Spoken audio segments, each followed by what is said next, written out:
Haldi function நாங்க எப்படி celebrate பண்ண ஸ்டார்ட் பண்ணோம் அப்படிங்கிற ஒரு குட்டி ஸ்டோரி சொல்றேன். அது ஒரு லவ் ஸ்டோரியும் கூட. என்னோட பெரியம்மா பையன், அதாவது அண்ணன். அவங்க மும்பை வாலா பொண்ண லவ் பண்ணி கல்யாணம் பண்ணிக்கிட்டாங்க. அவங்களுக்கு தமிழ் சுத்தமா தெரியவே தெரியாது. மும்பை வாசி அப்படின்னாவே அவங்களோட ட்ரெடிஷனல் தான் இந்த ஹல்தி. அங்க பையன், பொண்ணு 2 பேத்துக்குமே ஹல்தி வைப்பாங்க. நம்ம இங்க பண்ற மாரி எல்லாம் கிடையாது.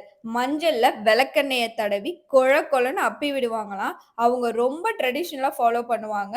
அவங்க கைட் பண்ணி எனக்கு ஹல்தி ஃபங்ஷன் பண்ணாங்க.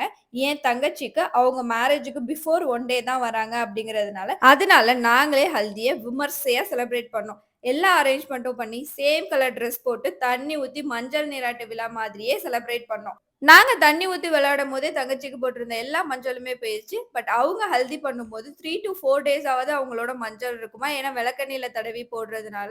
அதுக்கப்புறம் என்ன சமோசா எல்லாத்தையும் சாப்பிட்டுட்டு ஹல்திய ஓவர் பண்ணிட்டோம்.